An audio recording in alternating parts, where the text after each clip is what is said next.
Ok, il est 7h05. On commence? C'est parti? Alors, bonjour à tous et à toutes. Bienvenue à cette assemblée de l'écologie. Donc, je suis Anaïs Vidiès, je suis co-animatrice avec Sophie Pécourt, que vous entendrez tout à l'heure, d'un groupe de travail sur le genre et les discriminations. Sophie qui fait coucou. Ce groupe a pour objet de préparer des propositions concrètes et réalistes pour le programme qui sera présenté aux élections régionales en 2021 par le pôle écologiste et citoyen. Comme vous le savez peut-être déjà, aujourd'hui, c'est la journée internationale de lutte contre les violences faites aux femmes.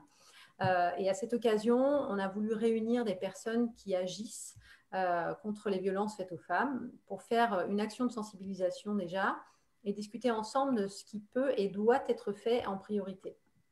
Donc, en effet, que ce soit dans les sphères professionnelles, publiques ou privées, les femmes sont victimes de toutes sortes de violences physiques, psychologiques, sexuelles, économiques, médicales. Il y a beaucoup de chemins à parcourir dans ce domaine. Donc, dans une perspective écoféministe, nous pensons qu'on ne peut pas être écologiste sans être féministe et sans s'employer activement à des relations apaisées et bienveillantes entre les personnes. Nous avons contacté donc un certain nombre d'associations et d'institutions actrices de la lutte contre les violences dans les différents territoires pour co-construire et pour proposer des mesures fortes de lutte contre les violences faites aux femmes et plus largement les violences liées à l'origine, à l'orientation, à l'identité sexuelle, liées au handicap, etc. Donc, nous vous proposons aujourd'hui de participer à ces échanges avec Gwendoline Delbos-Corfield, qui est eurodéputée écologiste et féministe de Grenoble, mais qui n'est pas à Grenoble aujourd'hui, puisqu'elle est eurodéputée, et Christelle Gay, présidente de l'association Les Putains de Guerrières à Bourg-en-Bresse, Jérôme Masségossa, président de l'association Triangle Rose à Saint-Étienne, Sophie Pécourt, ma co-animatrice de Lyon, qui vous présentera certaines des mesures de notre groupe de travail. Et enfin, Fabienne Grébert, qui est à Annecy, conseillère régionale de Haute-Savoie, responsable du groupe Rassemblement écologiste citoyen et solidaire au Conseil régional de Verne-Rhône-Alpes. Et Fabienne Grébert a été désignée pour être notre tête de liste écologiste aux élections régionales. Je vous laisse la parole pour 1 minute chacune, pour vous présenter en 2 mots. Peut-être Gwendoline, tu veux commencer? Oui, alors effectivement, je m'appelle Gwendoline Delbos-Corfield, je suis ancienne conseillère municipale écolo à Grenoble, ancienne conseillère régionale Rhône-Alpes, à l'époque où c'était encore la région Rhône-Alpes, et ancienne membre de la direction des Verts français, mais aussi, surtout, pendant très longtemps, des Verts européens. Au sein des Verts européens, avant de devenir députée européenne, j'étais notamment en charge du réseau de nos différents groupes féministes dans les différents partis verts que nous avons en Europe, puisque la dimension féministe est tout le temps présente et que tous nos partis ont un comité, une commission, un groupe, un réseau féministe, et que donc on travaillait à rassembler 1 fois par an ces réseaux et au cours de l'année à faire du travail avec eux. J'aime toujours rappeler que pratiquement dans tous les pays, la naissance des partis verts, elle a toujours 3 composantes de base qui sont à peu près les mêmes. C'est des associations environnementales, souvent antinucléaires, mais surtout environnementales, comme les Amis de la Terre. C'est des associations souvent pacifistes et c'est des organisations féministes. C'était la base de pratiquement toutes les naissances de tous les partis verts en Europe. Et je suis maintenant donc députée européenne au sein notamment de la commission Libé qui s'occupe des questions de justice, liberté, police, etc., loi, mais aussi dans la commission FEM qui est la commission de l'égalité des genres et des droits des femmes. Christelle, tu veux prendre la parole? Oui, merci Anaïs. Donc, je suis Christelle Gay, je suis la présidente de l'association Putains de Guerrières 01 qui vient en aide aux victimes de violences conjugales, sexistes et sexuelles dans le département de l'Ain. Donc, tout d'abord, pourquoi ce nom qui intrigue souvent? Eh bien, c'est parce qu'on voit souvent les femmes victimes de violences comme des femmes faibles, comme des femmes soumises qui restent par manque de courage. Alors que bien au contraire, il faut une réelle force pour tenir bon, pour protéger ses enfants, pour faire face à son bourreau, pour faire face au regard des autres. Et ces femmes-là sont tout sauf faibles. Ce sont justement des putains de guerrières. D'ailleurs, notre équipe est composée essentiellement d'anciennes victimes de violences conjugales qui ont réussi à se reconstruire et qui ont vu l'envers du décor. Donc, nous sommes 3 référentes sur le terrain à agir directement avec les victimes et nous avons une vingtaine d'adhérents et de bénévoles. Nous sommes présentes tous les 3e samedis de chaque mois devant la préfecture de Bourg-en-Bresse pour faire aussi bien de la sensibilisation, mais aussi pour rendre hommage aux victimes assassinées cette année par leur conjoint ou par leur ex-conjoint. Nous avons une page Facebook avec un groupe de parole et nous avons aussi une ligne dédiée pour aider les victimes à partir de chez elles et ensuite à les soutenir dans toutes les démarches, que ce soit administratif, que ce soit médical ou que ce soit juridique. Voilà. Merci.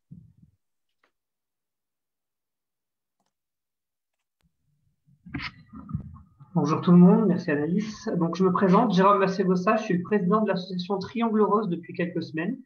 Alors Triangle Rose, c'est pareil, c'est un nom qui historiquement est très symbolique. C'est une association qui a été créée en 2015 et qui couvre l'ensemble du département de la Loire.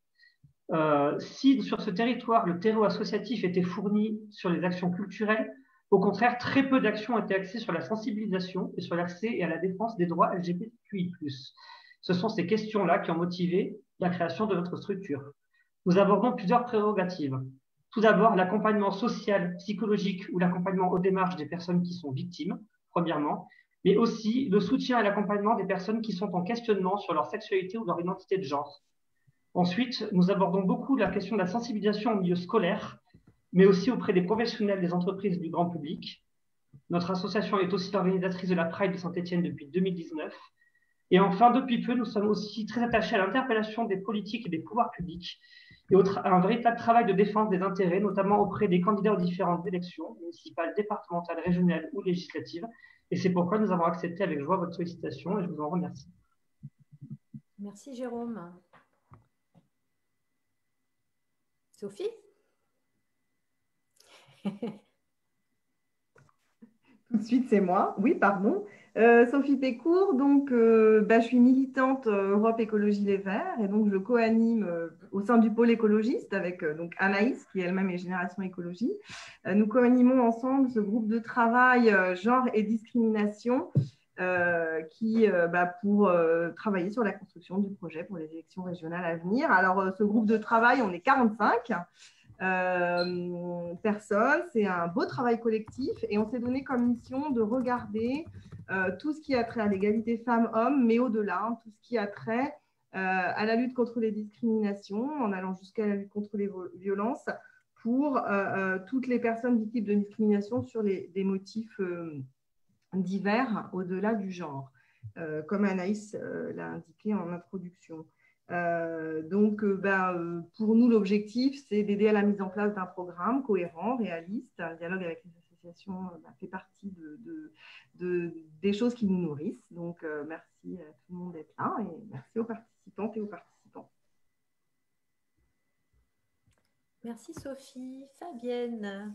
Bonsoir à tous et toutes et merci mille fois Anaïs, Sophie d'avoir organisé ce Facebook Live ce soir. Je tiens à dire que c'est le premier de notre campagne, donc bravo pour tenter l'inauguration et je crois que nous en aurons beaucoup parce que la campagne va être longue.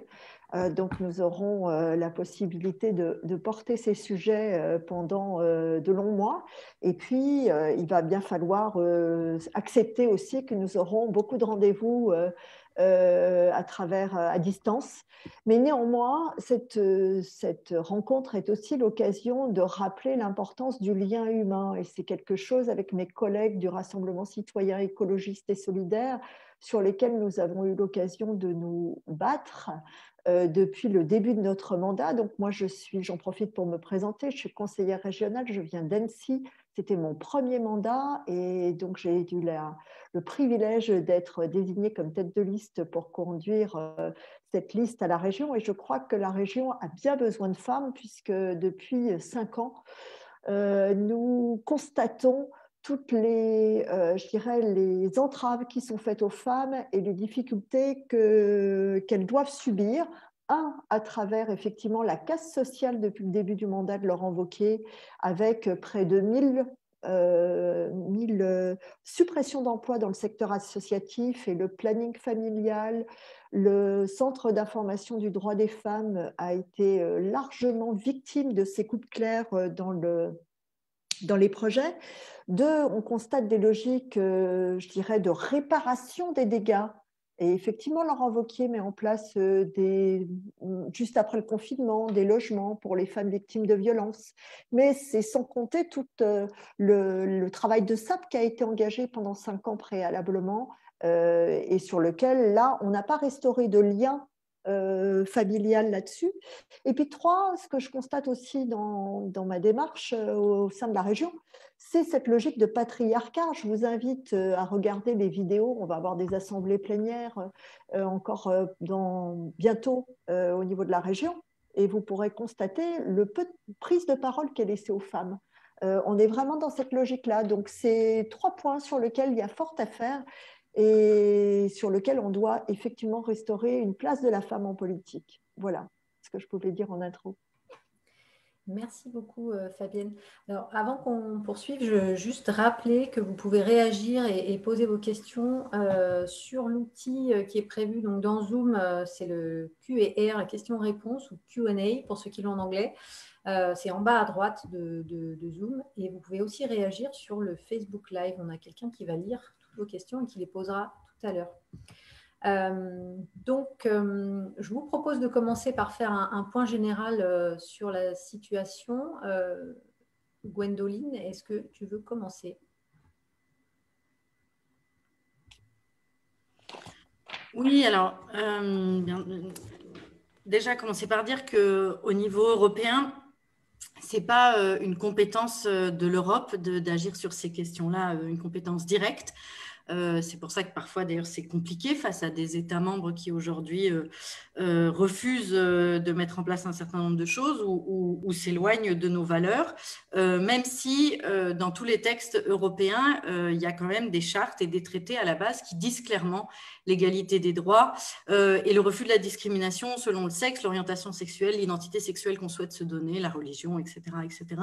Donc, c'est un peu sur ces bases-là que l'Europe s'appuie, mais elle ne peut pas venir intervenir dans ce que font les États. En revanche, depuis le tout début de sa création, ce qui est intéressant, c'est que le Parlement européen a souhaité se doter d'une commission qui s'occupait de la question de l'égalité femmes-hommes, puis qui s'est élargie sur la question du genre, et c'est très bien. Et c'est vrai que c'est un comité qui a la parole sur un certain nombre de sujets, c'est ça qui est intéressant.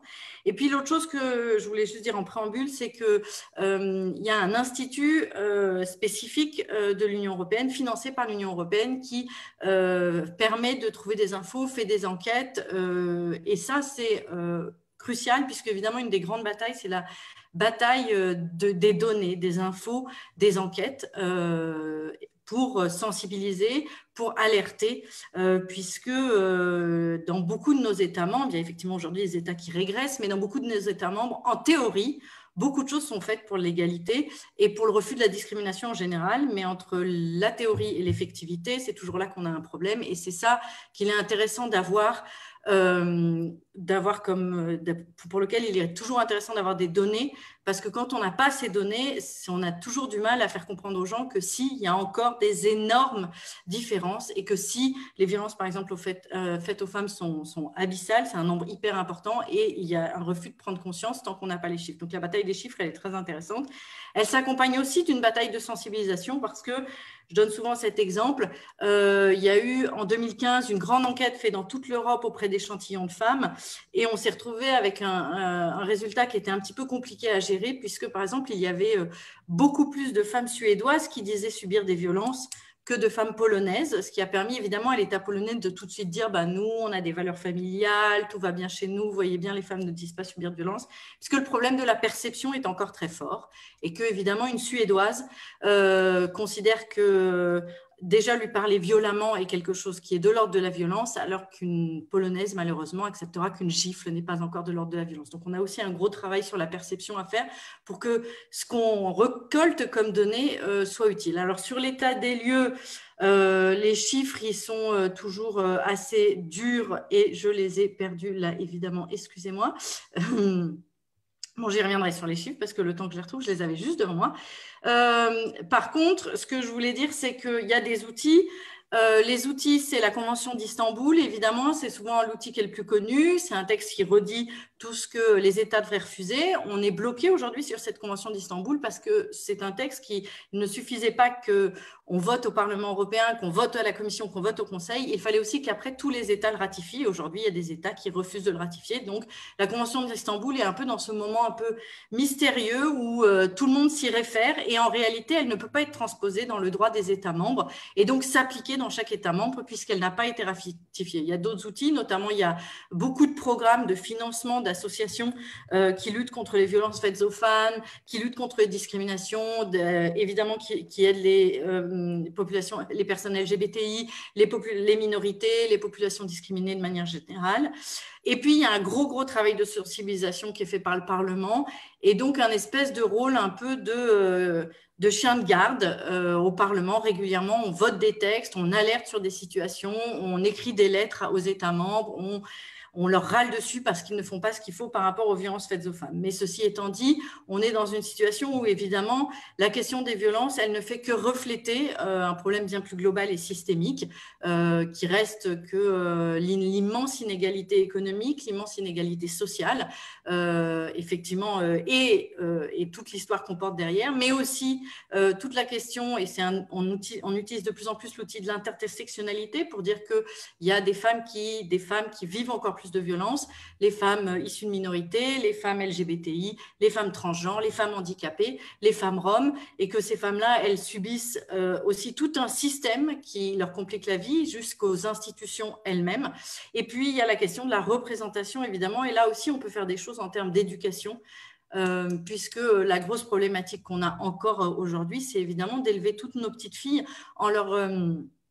en oubliant de leur dire qu'il y a eu plein de modèles féminins forts et pas simplement des modèles masculins forts. C'est un travail sur lequel on devrait pouvoir beaucoup plus avancer parce que là, on a quelques moyens d'agir en culture et en éducation et on n'agit pas suffisamment à mon sens, avec un gros point noir qui est le monde du numérique. Le monde du numérique est un monde où les algorithmes, les programmes, les logiciels, tout est fait par des hommes, pour des hommes et où la représentation des femmes et le travail des femmes est très peu mis en avant. Or, beaucoup de notre jeunesse aujourd'hui se réfère à ce mode-là de communication beaucoup. Alors là, en plus, en confinement, on est encore là-dedans, encore plus là-dedans. Et donc, il y a vraiment cette question de la représentation qui est très importante, à la fois dans l'éducation et à la fois aujourd'hui, comment on travaille sur les réseaux sociaux. Je vais peut-être m'arrêter là pour cette première partie et puis je reviendrai plus tard. Merci Gwendoline. Alors du coup, on a abordé plusieurs choses. Peut-être qu'on peut redescendre un petit peu au niveau local et que Christelle, si tu veux nous parler un petit peu de ce qui se passe sur le terrain, puisque ton association est sur le terrain, et nous faire part de l'expérience que tu as à Bourg-en-Bresse et dans l'Ain en général. Oui, merci Anaïs. Donc effectivement, nous, depuis notre création, il y a un petit peu moins d'un an, nous avons pu voir le réel fossé qui sépare les termes de la loi de son application sur le terrain. Nous avons accompagné plusieurs femmes victimes de violences conjugales à partir et à porter plainte ces derniers mois. Et bien aujourd'hui encore, dans notre département, on peut constater que non seulement les grilles d'évaluation de danger ne sont pas remises systématiquement, alors que c'est la loi, et on entend encore aujourd'hui dire aux femmes qu'elles mettent de l'huile sur le feu, que le mari regrette, qu'il faut penser aux enfants. On leur demande ce qu'elles ont pu faire pour les mettre dans cet état-là, et j'en passe. Et en attendant ces plaintes, on n'a pas de nouvelles. Cet été, on a aussi accompagné une jeune femme victime d'un viol collectif. Eh bien, au commissariat de Bourg-en-Bresse, la première question qu'on lui a posée, c'est comment elle était habillée. Ça ne devrait pas être une option, mais ça devrait être une obligation morale de faire en sorte que les services qui traitent les violences soient disponibles et aient les formations et les ressources nécessaires. On entend depuis quelques années maintenant que 80% des plaintes sont classées sans suite. C'est une aberration. Alors nous, sur le terrain, une plainte classée sans suite, ça se traduit par exemple par une femme qui porte plainte après plus de 10 ans de violence conjugale et qui s'est retrouvée à minuit au fond de son jardin, traînée par les cheveux par son mari qui voulait creuser un trou et qui lui indiquait pelle à la main qu'il allait la tuer et qu'il allait l'enterrer. Et bien ça, c'est du classé sans suite. C'est du terrain, c'est une réalité de terrain. Et je vous en passe. Déborah, qui a été tuée cette année en pleine rue, ça faisait plus d'1 an qu'elle portait plainte contre son ex-conjoint. Tout comme Diane, Natacha et malheureusement plein d'autres, elles sont toutes décédées. Il est hors la loi pour un policier de refuser de prendre une plainte et mortifère pour un magistrat de la classer sans suite. Nous rencontrons aussi énormément de violences psychologiques qui sont une véritable emprise de démolition de l'identité de la victime. Elles créent un climat d'insécurité physique et émotionnelle par la survenue de conflits à tort et à travers, d'intimidations répétées, de menaces fréquentes, de chantage, de sous-entendus, de crises de colère. Elle crée aussi un climat de contrôle, d'isolement, par une surveillance étroite, par l'habillement, les dépenses, par les messages, les fréquentations. Elle crée un climat d'infériorité, de dévalorisation, par les critiques, par les blessures psychologiques, par les attitudes de mépris. Elle crée un climat de doute et de confusion par des propos sans cesse contradictoires, des non-dits, des mensonges, des manipulations. Elles sont toujours intentionnelles et sont toujours couvertes par les bonnes raisons, c'est-à-dire les enfants, c'est l'amour, c'est les économies, c'est la nécessité impérieuse. Ces violences sont plus difficiles à prouver puisqu'elles ne laissent pas de traces physiques. Après, se mêlent aussi les violences économiques. Dans un premier temps, le conjoint, il peut commencer par réaliser des opérations bancaires importantes sans consulter sa conjointe ou exiger une procuration, puis une justification de ses dépenses. L'étape suivante, souvent, c'est de confisquer les moyens de paiement et de donner un montant précis à sa conjointe, hebdomadairement ou mensuellement. Cette situation peut aller même jusqu'à l'interdiction de travailler. Et puis, il y a les violences sexuelles qui sont souvent de pair avec les violences physiques et avec les violences psychologiques, même si elles sont trop peu reconnues. Et puis à cela, s'ajoutent les problèmes de logement, puisque concernant les logements d'urgence, il faut faire le 115, sauf que tout est plein, et que le peu de structures qui peuvent accueillir les femmes victimes de violences, elles ne sont pas adaptées à une mise en sécurité. Sur Bourg-en-Bresse, plus spécifiquement, on s'arrange entre associations. On travaille beaucoup aussi avec la parenthèse et puis d'autres structures, mais que je ne peux pas nommer ici. Le maire de Bourg-en-Bresse est très présent lors de nos rassemblements et il s'est justement engagé sur le sujet et un vrai travail est en cours. Et pour l'attribution d'un logement social, le dossier d'une victime de violence conjugale est prioritaire, sauf que dans les faits, nous n'avons pas vu de dossiers qui sont passés en dessous des 3 mois. Il faut toujours systématiquement attendre plus de 3 mois pour avoir un logement. C'est très compliqué. Voilà. Merci Anaïs. Merci à toi. Ok, donc tu nous as parlé, Christelle, de différentes formes de violence que subissent les femmes. Nous avons aussi souhaité donner la parole à une association qui travaille avec des hommes et des femmes de la communauté LGBT, parce que nous pensons que les causes profondes sont communes et intrinsèquement liées au patriarcat et au modèle hétéronormatif. Est-ce que, Jérôme, tu veux nous faire part de la situation particulière des personnes LGBTQI? Oui, merci Anaïs. Alors, je vais essayer de répondre à 2 questions. La première, je vais essayer d'abord de caractériser ce que sont les violences LGBT-phobes en fait, aujourd'hui sur le territoire de la Loire et dans le pays, avant d'établir un lien qui est très marqué avec les violences faites aux femmes. Alors, il y a différents types de violences, effectivement. Pour les plus évidentes, il y a les violences physiques, les agressions, les violences verbales, les insultes, mais aussi des cas de harcèlement. Et notamment sur la Loire, avec le confinement, on a eu beaucoup de harcèlement entre voisins. On a des cas de cyberharcèlement, bien sûr, notamment au milieu scolaire, où les réseaux sociaux et leur manque de régulation jouent un rôle prépondérant. Il y a aussi des violences qui sont plus perverse que cela, puisque beaucoup moins quantifiable, car souvent les victimes ne le dénoncent pas ou ne portent pas plainte sur ces questions-là. Ce seront des violences institutionnelles ou administratives. Donc, je vais donner des exemples. Par exemple, des personnes trans qui ont des refus administratifs car leurs documents d'identité sont souvent en contradiction avec leur identité de genre, ce qui implique des blocages au niveau de leur démarche. Il peut y avoir aussi des problèmes au niveau des prises de plainte avec les forces de l'ordre. Donc on a eu dans le cas de la Loire, on en a eu malheureusement cette année sur des cas assez graves, notamment des cas d'agression en pleine rue, des plaintes qui ont été refusées plusieurs fois, où il a fallu qu'on porte plusieurs fois plainte avant que la plainte soit enregistrée. Donc ce sont des violences qui sont difficilement quantifiables et en plus qui amènent souvent des cas graves, notamment des victimes qui refusent de revenir porter plainte parce qu'elles ont marre de raconter leur vécu, raconter leur agression, parce que c'est aussi quelque chose de difficile à faire, c'est une démarche qui n'est pas simple. Et quand on a en plus de ça des forces de l'ordre qui ne sont pas du tout réceptives sur la prise de plainte, ça n'arrange pas du tout la situation. Ça peut être aussi donc d'autres violences. Il y a des violences qui sont inhérentes au sein de la communauté LGBT, et ce sera notamment les personnes trans ou les personnes bi qui seront victimes de ces violences-là, ou des personnes gays qui seront considérées comme trop efféminées, ou des personnes lesbiennes considérées comme trop masculines. Ce rejet est souvent très mal vécu d'ailleurs. Ensuite, nous allons voir qu'il y a des différences dans les violences selon les âges de la vie. Le cyberharcèlement est notamment quelque chose qui touche beaucoup les adolescents.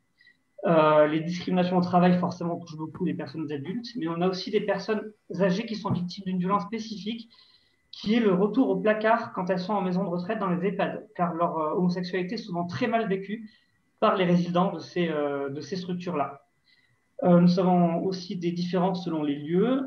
La rue, notamment, est un lieu qui regroupe beaucoup plus de cas violents en cas de personnes agressées physiquement. Des différences selon la catégorie sociale. Malheureusement, on sait que l'aggravation va se faire si jamais la personne est isolée socialement ou géographiquement, ou qu'on va avoir une aggravation de ces problématiques-là en cas des réfugiés LGBTQI+, qui sont souvent victimes de discrimination au sein même de leurs hébergements d'urgence, alors qu'ils sont de base plus fragilisés. Enfin, nous avons des différences selon le genre. Donc, il y a des différences de grief entre les filles, les garçons et les trans. Et dans le cadre des personnes transgenres, d'ailleurs, la reconnaissance législative et médicale étant très récente et d'actualité, cela cristallise d'ailleurs l'attention et accroît les risques de violence. Enfin, on va noter une aggravation du risque d'agression selon si la visibilité est forte, notamment selon si l'attitude ou la tenue est jugée trop provocante ou choquante par notre cher modèle hétéronormatif et patriarcal. Et malheureusement, ce modèle est très solidement ancré dans notre société. Il y a un vrai parallèle du coup qui est fait entre les violences LGBT-phobes et les violences faites aux femmes grâce à ça. On peut noter du coup que les femmes lesbiennes et bi sont aussi attaquées en tant que femmes. Et ça, c'est très important, car dans ce prisme machiste, elles doivent obéir à l'homme ou sont inférieures à l'homme. Elles sont d'autant plus attaquées à mesure que la société patriarcale va considérer qu'elles prennent la place de l'homme. Plus une femme va être considérée comme masculine ou indépendante, ou ne rentrant pas dans ces cases qui lui sont assignées, plus elles vont avoir de chances d'être attaquées et d'être attaquées violemment. On a souvent d'ailleurs un cliché par rapport aux femmes lesbiennes qui serait que l'homosexualité féminine serait mieux acceptée parce que les relations entre les femmes sont souvent mieux acceptées dans l'industrie pornographique. C'est complètement faux. Il faut savoir que ces femmes-là le sont uniquement parce qu'elles le font au service d'un ou plusieurs hommes. Et en réalité, le vrai cinéma lesbien est lui très mal perçu. Et ce sont donc malheureusement des cas qui sont très chiffrés, puisqu'on a une étude très récente qui a été publiée lundi, qui est tirée donc de l'Institut national des études démographiques, qui a été fait en 2015, mais qui a été publiée que lundi, et qui prouve que les femmes lesbiennes et les femmes bi sont plus victimes de violences LGBT-phobes que les hommes. Donc ça a été chiffré lundi sur une étude. Et malheureusement, cela s'explique évidemment par ce qu'on a vu, donc un système qui est très hétéronormatif et qui d'ailleurs va aussi se remarquer sur les violences LGBT-phobes faites aux hommes. Les hommes sont attaqués car ne correspondant pas à ce qui doit être un homme selon ce modèle donc, patriarcal et viriliste, c'est-à-dire viril, supérieur. Et ces hommes sont souvent féminisés comme outil de rabaissement, ce qui prouve encore une fois qu'on va encore considérer la femme comme inférieure, y compris au sein des violences LGBT-phobes. Enfin, on va donner un petit mot sur les violences au sein de la communauté LGBT+. Elles existent, malheureusement. C'est à nous d'ailleurs, association, de faire en sorte qu'elles soient le moins présentes possible. Et elles sont également basées sur ces mêmes schémas hétéronormatifs. Et par exemple, les gays sont souvent rejetés ou moqués par leur père car ils ne sont pas assez masculins, de même que les travestis ou les hommes trans. Et c'est au sein de la communauté d'ailleurs qu'on va remarquer aussi que les agresseurs sont plus souvent des hommes, comme d'ailleurs dans le cas de la société. Et c'est à nous, donc, en tant qu'association, de combattre donc, ces violences au sein de la communauté, sachant que ces violences ont la peau dure et elles sont aussi donc, reliées par ce prisme qui est cette vision patriarcale de la société. Et ce sont les mêmes, en fait, pour faire simple, ce sont les mêmes prismes qui vont être reliés, donc ces violences LGBT-phobes, aux violences faites aux femmes. Merci Jérôme. Pardon. Merci pour ces témoignages. Donc, ça nous permet d'avoir une idée de ce qui se passe sur le terrain. La question qu'on peut se poser maintenant, c'est qu'est-ce qui, d'après vous, va manquer le plus cruellement aujourd'hui dans notre région en matière de lutte contre les violences? Et donc, on va refaire un petit tour de table de 3 minutes par personne pour parler des solutions qui vous paraissent les plus pertinentes et les plus urgentes pour une région qui protège et qui relie. Jérôme, tu peux reprendre la parole pour 3 minutes, s'il te plaît. D'accord, merci Anaïs. Alors, je vais commencer vite fait, en fait, par évoquer les actions de sensibilisation qu'on met, nous, en place au sein de notre structure. Donc, elles se font sur l'ensemble des collèges et lycées de la Loire, c'est important de le savoir. Il est notamment question d'une introduction aux termes et aux droits des personnes LGBTQI+, et la lutte contre les LGBTQI-phobies et les stéréotypes de genre. Nous abordons aussi les questions d'égalité et les rapports entre filles et garçons. Enfin, la réalité du terrain nous a amené à parler de cyberharcèlement, car c'est très présent dans les établissements, mais aussi d'évoquer la laïcité en réponse à une forte pression des intégrismes dans les établissements, et notamment pour les réflexions étant entendues en classe sur la religion qui serait supérieure à la loi. Alors, nous rencontrons plusieurs difficultés.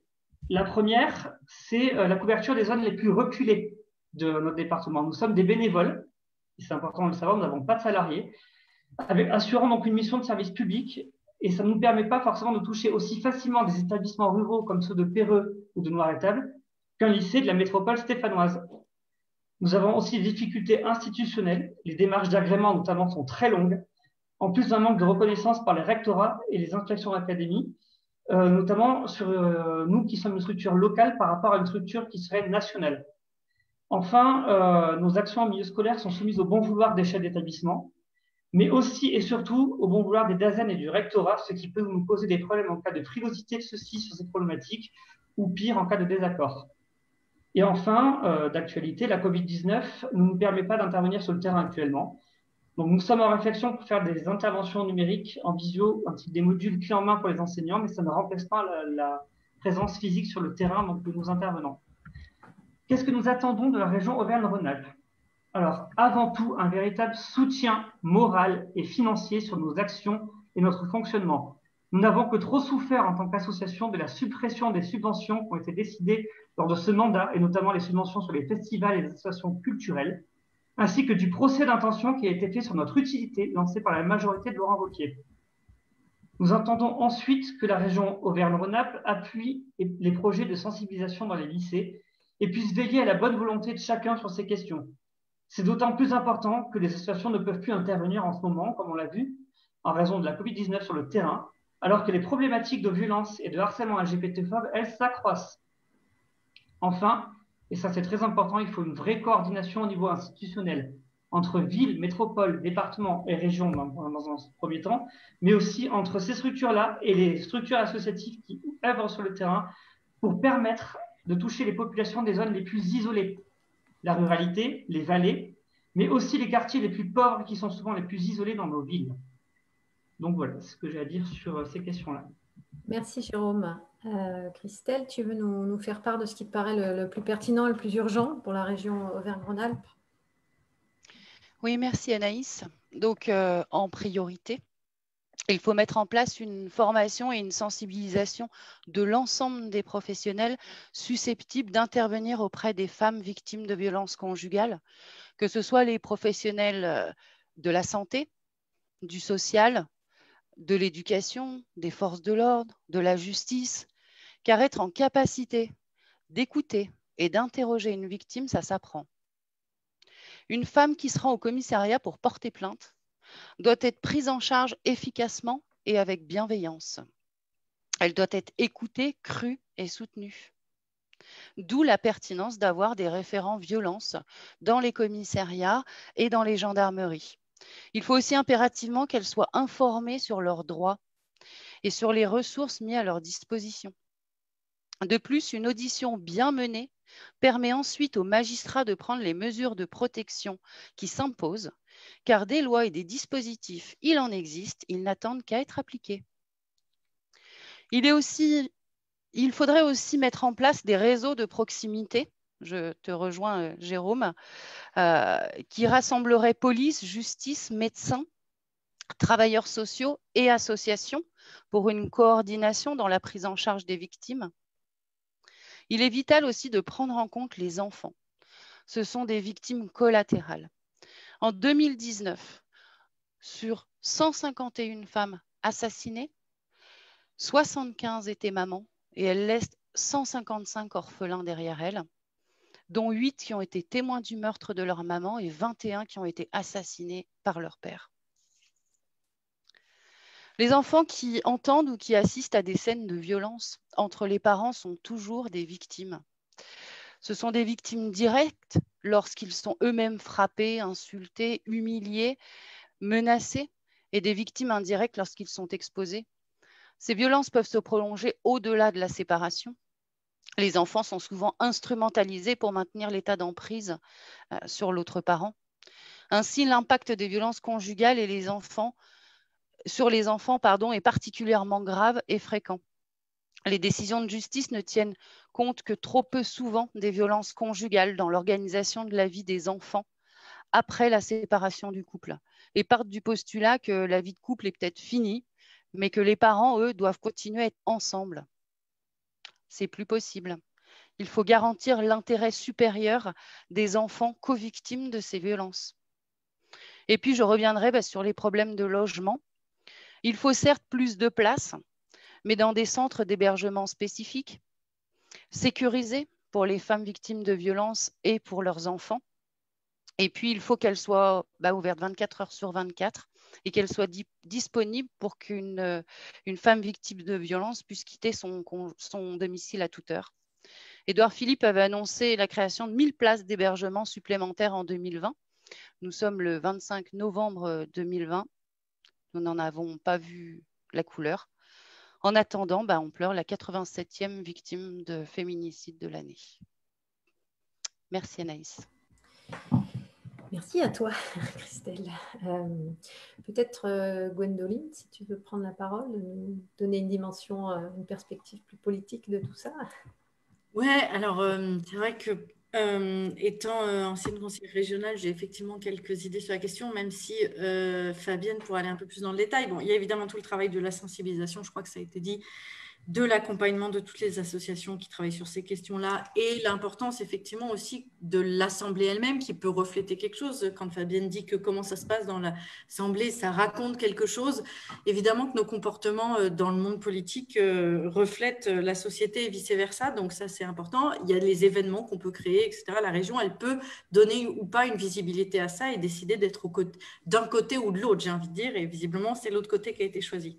Après, dans les grandes compétences de la région, il y a évidemment plein de choses intéressantes à faire avec les lycées, même si c'est pas la partie programme n'est pas dans les mains des régions, mais ça n'empêche qu'il y a plein de choses, il y a quand même un financement de certains programmes qui sont au titre de la région qui peuvent être faits. Il y a évidemment toute la question de la formation professionnelle, où là, pour le coup, la région a une immense marge de manœuvre, une grande capacité, parce que c'est dans ses mains. Et de travailler surtout sur les stéréotypes liés au travail, parce que, encore une fois, tout ça, c'est systémique. Donc, en fait, tant qu'on sera dans une société où c'est patriarcal, qui est encore sur un modèle patriarcal, où l'oppression masculine, elle est encore légitimée, et où on considère que certains métiers sont masculins, d'autres métiers sont féminins, et que notamment les métiers associés à la faiblesse sont féminins, etc. Voilà. Donc, tout ça, ça a énormément d'importance, évidemment. Et puis, il y a après le travail qu'on fait sur le dur. Il y a toute cette partie-là, mais il y a aussi comment on affronte les questions de comment le budget est géré. Est-ce que le budget, finalement, quand on regarde comment il s'applique, comment après on utilise cet argent sur le territoire, est-ce que finalement, il n'est pas toujours un peu au service des hommes? C'est ce qu'on a remarqué dans les villes. Je pense qu'au niveau de la région, on pourrait voir la même chose. On pourra voir que beaucoup d'argent dépensé, beaucoup de nos impôts, en fait, sont pour des politiques qui sont plutôt d'abord des politiques pour des hommes blancs. Alors, ça a longtemps été l'argent qu'on mettait, par exemple, dans les routes, les voitures, etc., etc. Mais il y a plein d'autres exemples. Il y a évidemment toute la question de l'économie. La région met beaucoup d'argent dans l'économie. Les plans de relance qui vont être là, normalement pouvoir être lancés grâce à de l'argent européen, et ça va notamment, cet argent européen, il va aller directement aux régions, puisque c'est les fonds de cohésion. Donc, c'est un gros travail qu'on a fait au niveau européen de solidarité pour qu'il y ait des plans de relance. Ces plans de relance, ils sont pensés surtout pour des domaines professionnels qui, en fait, sont des domaines professionnels très masculins. Et on a fait des études, nous, les écolos, très précises là-dessus. On a montré qu'en fait, l'argent va encore une fois aller. Alors, bon, en plus, les premières aides qui ont été faites au début par les États, ça a été l'automobile, donc des métiers où il y a beaucoup les hommes qui travaillent. Mais aujourd'hui, on veut beaucoup aller vers le numérique, on veut aller beaucoup vers l'énergie, qui sont des métiers très masculins. Donc là, encore amener des femmes. Mais évidemment, encore une fois, il n'y aura pas d'argent pour tous ces métiers du soin, du care, etc., qui sont des métiers très féminins. Donc, encore une fois, quand la crise va arriver encore plus fortement qu'elle ne l'est déjà et qu'il y aura des plans de relance pour aider les gens, eh bien, les femmes ne seront pas celles qui seront les plus grandes bénéficiaires. Donc là-dessus, la région, elle a moyen d'agir parce que ces plans de relance sont aussi passés par elle et ça, c'est très important. Et puis, sur tous les autres sujets, transport, aménagement du territoire, il y a vraiment du travail qui peut être fait en pensant toujours la question du genre et pas simplement penser les politiques publiques comme on les pense d'habitude. Avec le prisme genre, on peut changer beaucoup, beaucoup de choses. Je répondrai à la Convention d'Istanbul au moment des réponses aux questions. Ok, merci Gwendoline. Très bien. Donc, comme je vous l'ai dit en introduction, on est un groupe de travail dans l'Alliance des écologistes qui prépare des propositions concrètes donc pour répondre aux choses qui ont été dites, des propositions à mettre en œuvre par la région. Et Sophie Pécourt, tu co-animes ce groupe de travail avec moi. Est-ce que tu peux donner quelques éléments de réponse à ces associations qui sont sur le terrain ? Merci Anaïs, merci aux intervenantes, merci à Jérôme. Alors, au vu de ce qu'on vient d'entendre et à ce moment précis de notre travail de construction du projet régional, qui est loin d'être abouti, ce soir, j'ai envie de mettre en lumière deux propositions, enfin deux aspects, deux approches qu'on souhaite porter pour la suite. Alors, la première, ça a été abordé par un peu tout le monde, a trait à la sensibilisation. On souhaite que la région puisse aider à s'assurer que tout élève de lycée bénéficie d'un programme de sensibilisation sur les questions d'égalité femmes-hommes, bien sûr, sur la lutte contre les discriminations, qui donne toute leur place aux discriminations liées à l'origine, liées au genre, liées à l'orientation à l'identité sexuelle, et donc au harcèlement et aux violences faites à toutes ces personnes, incluant les personnes LGBT. Donc, évidemment, il s'agit pour une région, avant tout, de soutenir les associations dans la durée par un programme pluriannuel de subvention. Ça, on l'a entendu. Il s'agira aussi donc de permettre l'élaboration et la mise à disposition des équipes enseignantes, des équipes encadrantes, des ressources pédagogiques. Et là aussi, les associations, évidemment, sont une source importante. Et la région pourra aussi contribuer à un suivi efficace de ce qui se fait, en mettant en lumière ce qui se passe dans les établissements où il se passe des choses, dans l'idée d'insuffler toujours plus de programmes de sensibilisation. La seconde proposition qu'on a envie de porter, elle a trait aux services proposés aux femmes ou disponibles pour les femmes survivantes de violences. Et donc, nous souhaitons que la région puisse fournir un soutien financier aux acteurs de l'hébergement d'urgence. C'est en lien avec tout ce que vous avez dit, c'est en lien avec tout ce qu'on a entendu des autres associations. À la réalité, c'est en lien avec les propositions, les recommandations récemment émises par le Haut Conseil à l'égalité. Il faut travailler sur ce sujet. Et également utiliser le levier de la formation professionnelle, qui est une grande compétence de la région, pour développer des opportunités réelles et adaptées de réinsertion économique à ces femmes. Et ça, c'est quelque chose que nous souhaitons porter, qui est très important. Enfin, voilà, on l'a entendu par vous, intervenants, Jérôme, ce soir, et par beaucoup d'autres associations de la région, un manque, un besoin de coordination, ou en tout cas d'une politique cohérente autour des violences faites aux femmes. Le manque de cette politique cohérente entachant l'efficacité du travail qui est pourtant titanesque, qui est réalisé essentiellement par les associations. Alors, c'est vrai que je me tourne vers Fabienne parce que je sais que Fabienne, c'est un sujet qui te tient à cœur. Donc, je voudrais savoir peut-être à ce moment-là de la discussion si tu souhaites réagir. Oui, bien sûr. Écoutez, merci pour vos témoignages qui me confortent dans la nécessité absolue d'agir sur ces sujets-là et d'articuler effectivement une politique, tu l'as dit Sophie, autour de 3 thèmes. Déjà la prévention, et les propositions qui ont été faites me semblent importantes, et je regrette encore une fois qu'on soit toujours dans une logique de baisse des budgets de fonctionnement et d'augmentation des investissements. Mais à un moment donné, on ne sortira pas des situations dans lesquelles on est sans restaurer du lien humain, sans restaurer de l'humain, sans sensibiliser, sans apporter du conseil, de la formation. Et ça, ce n'est pas avec de l'investissement qu'on va le faire. Et ça, c'est aussi, je renvoie un message à Gwendoline, avec nos sujets qui sont toujours de dire on doit faire de l'investissement, baisser les budgets de les fonctionnements, et ça, c'est toujours dans la doxa qu'on nous raconte toujours cette histoire-là. Non. Aujourd'hui, nos politiques publiques, et j'ai envie de dire le Covid aura eu au moins cet effet, c'est de dire les politiques publiques doivent nous faire prendre conscience que nos premiers devoirs d'hommes et de femmes politiques, c'est de protéger, de prendre soin et d'accueillir effectivement, d'avoir des politiques publiques qui sont là pour ça, pour les gens, pour les femmes, pour les hommes qui font ce territoire. Donc ça, c'est un levier qu'on doit avoir, et donc effectivement recréer les liens avec les associations comme le planning familial qui ont beaucoup souffert de la politique de Laurent Wauquiez. Mais nous ne sommes pas seuls à gérer ces sujets-là. Et je pense que le rôle de la région aussi, c'est de relier les acteurs. Il y a des départements qui ont pour compétence l'action sociale, il y a des collectivités territoriales qui ont des CCAS, des centres communaux ou intercommunaux d'action sociale, et qui sont en lien avec des femmes qui souffrent, qui sont en difficulté. Donc, nous devons agir aussi pour travailler en coopération. Il y avait une question tout à l'heure en demandant le manque de formation des policiers. Ce n'est pas du recours de Laurent Wauquiez. La police nationale, c'est une compétence de l'État. Et Laurent Wauquiez n'a pas de prise là-dessus. Donc, par contre, il a de la possibilité d'intervenir sur des politiques de prévention et de protection. Donc, nous devons être présents sur ces sujets-là. Il y a un troisième sujet qui n'a pas véritablement été abordé, mais qui me semble aussi être intimement lié à ce qu'on vient d'évoquer là, c'est la question de l'émancipation.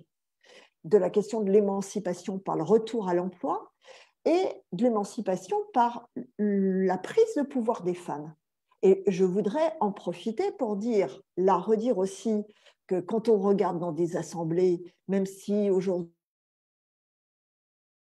par exemple, l'Assemblée nationale, à la région, on vise une parité entre les hommes et les femmes et on vise une parité dans les exécutifs. Dans la prise de parole et dans la prise de pouvoir des femmes, on en est encore loin. Alors, je vous invite, mesdames, on a lancé un appel à candidature. Candidatez pour être conseillère régionale. Nous avons besoin de vous. On a besoin que vous soyez... Peu importe votre diplôme, peu importe votre métier, nous avons besoin de vous toutes parce que vous êtes des femmes, parce que vous êtes des mères, parce que vous êtes insérées dans votre vie sociale, dans votre vie associative. Vous êtes très souvent engagées dans des vies associatives. Venez militer, venez faire de la politique avec nous. Je vous assure, nous sommes 7 femmes dans un groupe politique. Et nous nous battons comme des lionnes. Et nous arrivons à faire passer des sujets. Nous arrivons, même si c'est très difficile, nous arrivons à nous faire entendre dans cette assemblée. Donc, vous êtes tout à fait légitime pour le faire. Ne vous inquiétez pas, nous considérerons vos candidatures et nous ferons en sorte que vous soyez, parce que de toute façon c'est la loi, mais aussi entendu, quelle que soit votre origine sociale, de vos quartiers, de votre culture, peu importe, nous avons besoin de vous. Donc ça, c'est un point important, et la question de l'exemplarité de la collectivité territoriale, elle est importante. Je vais vous citer, c'est vrai que quand on regarde, on a des rapports développement durable et égalité hommes-femmes qui tombent chaque année avant qu'on vote les budgets, et donc je suis souvent chargée de fouiller ça. Puis je constate à chaque fois qu'on nous dit, ah bah tiens, il y a une loi pour l'égalité de salaire, et puis paf, les cadres A, c'est souvent les cadres de haut niveau. D'abord, il y a moins de femmes, souvent. Et puis, elles sont moins bien payées que les autres. Et à chaque fois, j'interroge, on me dit, mais non, il n'y a pas de problème d'égalité homme-femme. Ben, si, il y a des problèmes, parce qu'en fait, les femmes ingénieures, elles sont mieux payées, ou les hommes, les ingénieurs, ils sont dans les filières, dans les grilles de salaire, ils sont mieux payés que les femmes qui prennent soin, qui sont dans les filières administratives, les filières sociales, etc. Et effectivement, bah, ça crée un déséquilibre énorme. Et j'en reviens à la question de Gwendoline tout à l'heure. C'est toujours la même question. On va mieux payer les hommes sur des filières d'ingénieurs, sur des filières industrielles. Et là, ça renvoie aussi au rapport à la nature, au rapport au vivant. On valorise des métiers qui captent des matières premières, qui captent des ressources, qui font travailler de l'énergie. Et on est toujours aussi dans cette société qui non seulement favorise le patriarcat, mais dans une société qui favorise aussi la prédation des ressources naturelles, de l'énergie, etc. Et c'est un changement de mentalité, et c'est pour ça que c'est important que les femmes s'investissent, pour qu'aujourd'hui, prenez le pouvoir aussi dans les filières du BTP, prenez le pouvoir dans les filières industrielles, prenez le pouvoir en politique, et c'est comme ça que vous pourrez aussi engager vos filles à faire de même, et que petit à petit, on changera les choses.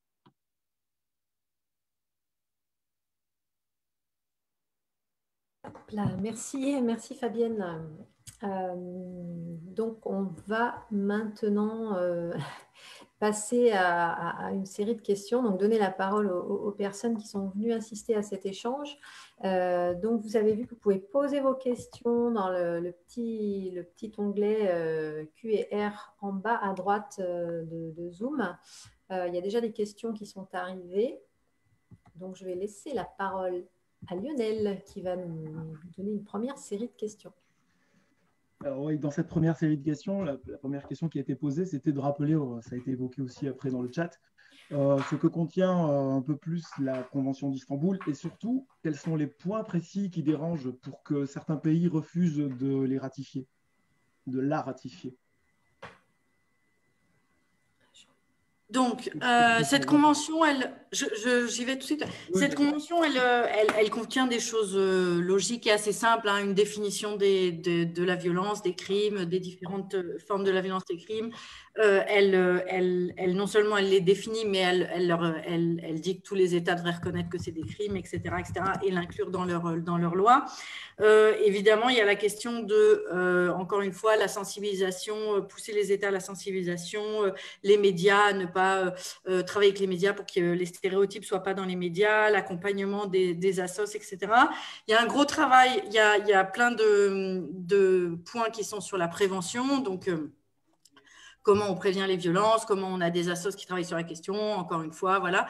Il y a tout le travail de la protection des victimes, donc avoir des lieux pour les accueillir, accompagner aussi les auteurs de violences et leur faire suivre les accompagner pour qu'ils arrêtent leur violence, etc., etc. Donc, il y a un certain nombre de choses assez logiques. Pourquoi donc les pays qui l'ont refusé pour l'instant de le ratifier, c'est Bulgarie, Croatie, Grèce, Hongrie, Irlande, Lettonie, Lituanie, Luxembourg, République tchèque et Slovaquie. Il y avait aussi le Royaume-Uni, mais avec le Brexit, ça ne sera plus la question. Et il y a un pays qui l'avait signé et qui l'avait ratifié, qui menace de revenir en arrière malheureusement. C'est un pays qui ne va pas très bien sur toutes ces questions-là en ce moment. C'est la Pologne. Pourquoi ? Il y a beaucoup de choses qui concernent la protection des femmes ou d'ailleurs plus globalement sur les questions de genre, sur ces questions de discrimination et de genre, beaucoup de choses qui concernent les demandeurs d'asile et les migrants. Donc ça, c'est une première raison pour plein d'États de le refuser, parce qu'effectivement, on dit qu'il faut aussi aider ces gens-là. Il y a la question d'un travail transfrontalier, de travailler avec les pays d'à côté, d'accepter que quand son ressortissant il est dans l'autre État, on continue à le protéger. Donc ça ne plaît pas non plus. Mais le gros truc, ce qui vraiment déplaît beaucoup, c'est le mot genre. De manière générale, c'est un mot qui déplaît. Je crois qu'en France, il a beaucoup déplu aussi. Il y a eu beaucoup de choses, voilà. Et donc, c'est qu'en fait, effectivement, la Convention d'Istanbul n'a pas qu'une approche égalité homme-femme. Elle a bien une approche de genre et que donc, ça inclut aussi tous ceux qui ne se reconnaissent ni homme ni femme, tous ceux qui se reconnaissent l'un ou l'autre, voilà. Et donc ça, c'est vraiment ce mot genre, il rend absolument fou un certain nombre de gouvernements aux visions très, très patriarcales et très conservatrices sur la question. Ce qu'on avait pu voir quand on avait travaillé, quand j'étais au Parti européen, avec les Polonais notamment et les Hongrois, c'est que encore parfois l'attaque aux femmes, ceux qui sont encore plus détestés, plus discriminés, c'est les personnes LGBTI, parce que effectivement encore plus elles refusent d'être assignées à leur place. Alors déjà les femmes qui refusent d'être assignées à ce qu'on considère être la femme, c'est déjà un problème. Mais alors ceux qui veulent même pas être dans une case femme ou homme, alors là ça devient carrément très très détestable, et ça c'est une des raisons principales pour lesquelles les États ont un problème avec cette convention. C'est quelque chose qu'on retrouve, je voudrais juste le signaler, dans les propos d'un certain nombre d'amis de Laurent Wauquiez et parfois de Laurent Wauquiez lui-même, qui nous assigne à une place toute notre vie dont on ne doit pas bouger, on doit rester dans cette case-là, et qui est un problème qu'on retrouve aujourd'hui beaucoup dans des discussions partout en Europe, qui est en train de vraiment cristalliser souvent des choix gouvernementaux et des choses, parce que cette société mouvante que nous avons, que nous espérons et que nous voulons, elle est très problématique pour un certain nombre de personnes. Merci Gwendoline. Du coup, on parle de genre, peut-être, Lionel, tu voulais rebondir sur l'école, c'est ça? Non, vas-y, si tu veux justement rebondir dessus. Moi, non, c'est toi le prof. Oui, non, c'est sûr que c'est un problème. Tu veux que j'en parle en tant que prof ou je ne sais pas le temps qu'on a en fait? Non, si tu veux répondre sur la sensibilisation qui était pas de la compétence de la région dans les écoles. Oui, alors effectivement, c'est un vrai problème. Donc, la question, parce que il y a une question sur le sujet qui concernait, et ça concernait plutôt les conseillers généraux. Hein. L'idée, c'était que la démarche de sensibilisation au lycée est importante, mais qu'il ne faut pas oublier l'université, c'est une remarque qui était faite, et de ne pas oublier évidemment aussi les collèges et l'école primaire, mais là, du coup, on est vraiment hors des compétences de la région. Et il y avait une question aussi sur l'approche genrée. Il me semblait, peut-être que comme Gwendoline en a parlé, peut-être qu'on peut la placer là. Tu veux lire la question peut-être, Lionel? Parce qu'en fait, je ne suis pas sûre que tous les participants voient les questions, notamment les gens sur le Facebook ne voient pas les questions du. Il y a un participant anonyme qui dit « Très intéressant l'approche genrée des aides au développement économique. Avez-vous projeté comment cela pourrait se traduire en Auvergne-Rhône-Alpes ?» Peut-être Sophie, tu peux répondre à ça. Eh bien oui, on a projeté. Alors, nous, on est les écologistes, on est le pôle écologiste. Donc, ce qu'on aime bien chez les écologistes, toujours, c'est l'éco-conditionnalité. C'est conditionner les aides publiques à, évidemment, des critères en matière de respect de l'environnement, du vivant, etc. Et puis, on est écoféministe. Et donc, ce qu'on aime bien en tant que notre parti féministe d'écoféministe, c'est l'éga-conditionnalité. Éga comme égalité. Et l'idée, c'est de la même façon de conditionner les aides au développement, enfin les aides économiques, les aides apportées par une collectivité. Alors que ce n'est pas nous qui l'avons inventé, hein, c'est mis en avant notamment par le Haut Conseil à l'égalité, qui le recommande, donc de conditionner ça à des critères d'égalité femmes-hommes. Mais nous, on est les écoféministes, donc on a envie de parler, et là mes collègues vont rigoler, d'éco-éga-conditionnalité, j'arrive à le dire, ou alors éco-conditionnalité, là j'y arrive plus, c'est-à-dire vraiment des critères intégrés. Alors, ce n'est pas pour mettre plein de critères, non, mais je crois que c'est vraiment pour travailler ensemble avec les structures financées par la région à voilà, une meilleure prise en compte d'une approche vraiment globale. On ne peut pas dire qu'on fait du bien à l'environnement si on ne fait pas du bien à l'égalité femmes-hommes, mais au-delà, la diversité. Donc, nous, on est vraiment sur une approche genre plus, on pourrait dire, pour copier un peu les Canadiens. C'est-à-dire que pour nous, l'égalité femmes-hommes, c'est un peu toutes les femmes et tous les hommes. Donc, les origines, les orientations sexuelles, le handicap, etc., etc. Donc, oui, on a réfléchi. Les critères pour construire cette éga-conditionnalité, pardon, ce n'est pas nous qui allons les inventer derrière notre ordinateur, là, en plein confinement. Ce sera des choses qui devront être discutées avec les partenaires. Mais je suis sûre qu'il y a plein de gens qui ont plein d'idées et voilà, je m'arrête là. Après, on a une question qui est plus spécifique, qui est pour Christelle ou pour Jérôme. L'accueil des forces de l'ordre est fluctuant en cas de plainte pour agression conjugale ou d'LGBT-phobie. On a parlé des référents violences dans les commissariats, par exemple. Est-ce que l'accompagnement par un membre d'une association est souhaitable, voire à généraliser pour imposer une posture appropriée de l'agent qui reçoit la plainte? Est-ce que c'est faisable aussi légalement? Alors, un de vous deux. Qui veut répondre? Jérôme, tu veux répondre ou Christelle a coupé son micro. Christelle? Alors, son micro. Oui, donc nous, on le fait, l'accompagnement. Hein. Aujourd'hui, on accompagne les jeunes femmes à porter plainte. On les accompagne même à l'hôpital s'il y a besoin. Donc, après, la difficulté, c'est que si les accueils étaient faits correctement, si les gens étaient formés et si les femmes étaient accueillies dans des conditions dignes de ce nom, il n'y aurait pas besoin d'accompagnement d'associations. Donc, mais c'est vrai qu'aujourd'hui, c'est un plus de pouvoir, pour les jeunes femmes, pour les femmes victimes de violences, c'est un plus de pouvoir les accompagner. Et justement, vu qu'aujourd'hui, elles n'ont pas toutes les informations quand elles vont porter plainte, eh bien, nous, de notre côté, ça permet de les aider dans toutes les démarches qu'il y a à faire par la suite. Jérôme, tu veux sûrement compléter? Oui, vite fait. Effectivement, comme tu dis, l'accompagnement il est souhaitable parce que nous, de notre côté, on a le même problème. Les personnes qui sont victimes de violences LGBT-phobes aujourd'hui, quand elles arrivent dans un commissariat, elles n'ont pas soit les informations nécessaires à leur prise de plainte qui sont correctement transmises, soit un accueil qui est digne d'un accueil d'une victime d'actes à caractère LGBT-phobe ou d'actes de violence. Pour donner un exemple sur les référents, parce qu'on a entendu parler, nous à Saint-Étienne, on a un référent LGBT sur le commissariat. Pourtant, ça n'a pas empêché, et cette année notamment, d'avoir des couacs dans les prises de plainte parce que les personnes à l'accueil n'étaient pas formées parce que la personne à la prise de plainte n'était pas formée, et parce qu'en haut, au niveau de la hiérarchie aussi du commissariat, les personnes n'étaient pas forcément réceptives au discours sur les LGBT-phobies et au discours des associations. Donc oui, l'accompagnement, il est souhaitable, et malheureusement, la formation des forces de l'ordre sur ces questions-là, comme sur les questions de violence conjugale, elle est aujourd'hui plus que nécessaire. Alors, les questions défilent là sur Facebook, je ne vais pas pouvoir les synthétiser toutes en même temps. Une question qui a été posée il y a un petit moment aussi, c'est plutôt à destination de toutes les intervenantes.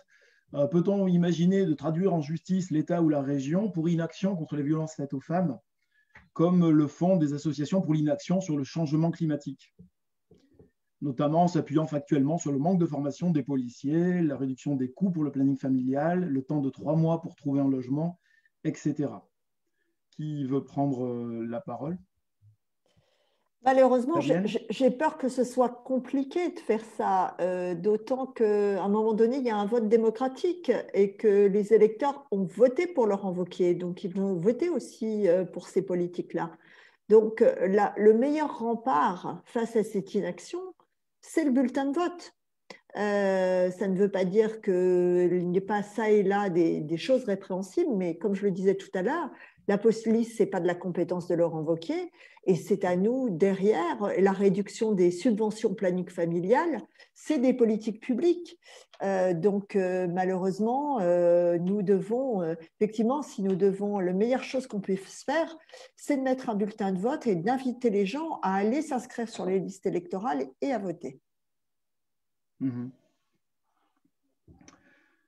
Est-ce qu'on a encore du temps? Oui, bon, on a plein de temps pour les questions. Ouais.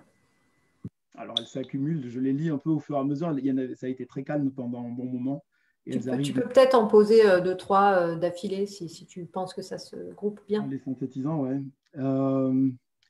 Du coup, Myriam qui demande donc, sur la logique de sensibilisation, ne serait-il pas pertinent de mettre en place des partenariats entre associations et lycées afin de monter des projets communs et de faire participer les lycéens aux actions de terrain? Alors du coup, forcément, ça demande des financements accrus, parce que c'est des choses qui existent déjà, mais est-ce que c'est quelque chose qui est souhaitable, et est-ce que c'est quelque chose qu'on compte mettre vraiment en avant en termes de communication? Plutôt pour Fabienne.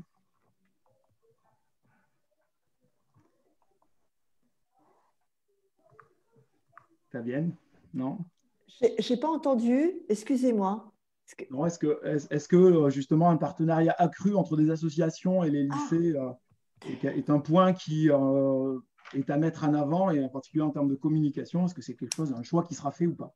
Oui, je crois que vraiment il y a un vrai sujet là-dessus. Normalement, on en a encore échangé avec Sophie tout à l'heure. Hein. Je crois qu'il y a la sensibilisation des lycéens à cette question de l'égalité homme-femme fait partie des programmes pédagogiques. Nous n'avons pas de pouvoir sur les programmes pédagogiques. Par contre, nous pouvons être un acteur pour accompagner les enseignants et les lycéens qui souhaitent mettre en place des actions pédagogiques en lien avec le genre, en lien avec la diversité, en lien avec les violences faites aux femmes, etc. Donc, c'est à nous de les accompagner et de mettre en évidence toutes ces actions de sensibilisation, de les mutualiser, de les faire connaître, de les valoriser. Et ça, on a un vrai enjeu à faire pour mettre en lien les associations au plan régional et les aider pour répondre à la problématique de Jérôme aussi, qui est une vraie problématique selon les quartiers, selon le poids de la religion dans certains quartiers, ou selon aussi dans les milieux ruraux, de se dire on peut déléguer effectivement des associations qui ont ce rôle à jouer auprès des lycéens, dans les campagnes, dans les quartiers, dans les villes, dans tous les milieux dans lesquels c'est nécessaire. Merci. Il y a un témoignage de Claire qui dit « J'ai mon fils qui est au lycée. Lorsqu'il est sensibilisé aux violences faites aux femmes ou lorsque des parents de ses copines refusent que les garçons dorment chez eux lors d'une soirée parce qu'ils ont peur des agressions sexuelles, et il est très mal à l'aise en tant que garçon parce qu'il a l'impression qu'on le prend pour un violeur potentiel. » Alors, cette question, du coup, la question qui est posée là, c'est comment fait-on pour défendre le droit des femmes d'en discriminer les hommes?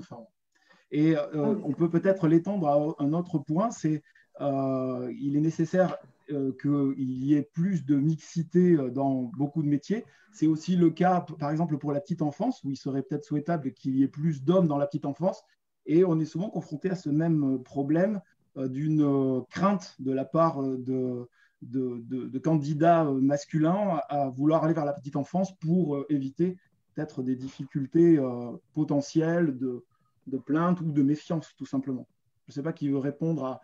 C'est une question inversée, c'est-à-dire mettre les femmes plutôt vers des métiers d'hommes, c'est indispensable. Est-ce que l'inverse, c'est une action qui serait à mener ou des choses à envisager sur le sujet? Moi, j'ai l'impression que ça part depuis la petite enfance, ça, et de la représentation de ce qu'on donne à voir, de ce qu'est une femme, de ce qu'est un homme, des jouets qu'on utilise. Aujourd'hui, il y a aussi beaucoup de travail à faire là-dessus. Quels jouets on donne à nos filles? Comment on favorise le lien avec les garçons dans ces premiers âges de la vie? Je crois qu'il y a un vrai enjeu autour de ça, une vraie sensibilisation des mamans aussi à faire autour de ça. Il y a un vrai lien aussi à faire peut-être dans les dessins animés, dans ce qu'on donne à voir à nos enfants. sur lequel, là aussi, il y a des formes de représentation des hommes et des femmes qu'on doit aussi travailler sur ces sujets-là. Je comprends effectivement ces difficultés que peuvent ressentir les garçons en se disant « je suis peut-être un violeur potentiel », mais je dirais… je ne sais pas quoi, même si c'est difficile, je crois que malheureusement, on doit en passer par là. Et on doit aussi accompagner les filles dans ce travail d'émancipation et de dégenrement des actions publiques, des budgets. C'est comme ça qu'on va y arriver, je pense. Casser les stéréotypes, quoi. Tout à fait. C'est ça, dans les deux sens, ouais. Oui, effectivement, hein, je veux dire, là, on est vraiment en plein dans la vision stéréotypée des emplois et des situations. Alors, je voudrais quand même rassurer tout le monde, la discrimination des hommes, on en est tellement, tellement loin, et dans les siècles, et dans le niveau d'inégalité, que ça ne va vraiment pas arriver tout de suite. C'est vraiment quelque chose où il faut vite se rassurer, parce qu'on a aussi parfois ce discours-là, un peu, de « Mon Dieu, qu'est-ce qui va arriver aux hommes demain ?» Non, on en est très, très loin. Mais effectivement, il y a un gros travail à faire sur la vision. Et ça, vraiment, c'est quelque chose où la région peut agir, parce que des programmes en lien avec alors les lycées classiques, mais aussi les lycées professionnels, toute la formation professionnelle, mais aussi les maisons rurales, etc., etc. Mais il y avait aussi, à mon époque, il me semble que c'est toujours le cas, il y a aussi un pan de travail avec une politique jeunesse, donc les associations, les maisons de la culture, voilà, et les centres les centres de loisirs, etc. Parce que j'ai encore l'autre fois été dans un lycée en Savoie, qui est un lycée professionnel, et donc effectivement dans tous les métiers liés au chauffage, à l'électricité, qui sont des formations aujourd'hui en plus où nous les écolos on essaye vraiment d'avancer pour qu'en plus ça soit des formations qui en plus améliorent sur les questions environnementales et énergétiques. On est sur du 95% hommes et 5% de femmes, parce que une jeune femme ne pense pas aujourd'hui, une jeune fille ne pense pas aujourd'hui qu'elle peut être électricienne ou construire des maisons ou agir sur le chauffage. Donc ça, je pense qu'il y a vraiment assez facilement des choses à faire. Et puis après, il y a quelque chose qu'on n'a pas encore abordé, c'est aussi l'argent mis dans la culture, où il y a beaucoup de choses qu'on peut faire là aussi, sur des festivals spécifiques et sur mettre en valeur le fameux mot anglais de role model, donc je ne sais pas comment on le traduit en France, mais vraiment d'avoir des exemples. C'est-à-dire qu'aujourd'hui, moi, je donne tout le temps cet exemple-là. J'invite tout le monde à acheter les BD, les bandes dessinées de Pénélope Bagieux. Il y en a quelques autres comme ça. Il y a aussi des livres américains qui ont été très à la mode, qui vous font redécouvrir, à même vous qui êtes féministe et qui croyez que vraiment vous avez été pioché dans toutes les librairies, les petits bouquins et tout, et vous découvrez des tas d'exploratrices et de scientifiques dont vous n'avez jamais entendu parler, parce qu'aujourd'hui encore, toute notre histoire, nos livres d'école, nos programmes d'école ne mettent en valeur que tous ces hommes à travers les siècles, quand parfois il y a des femmes qui ont fait exactement la même chose au même moment.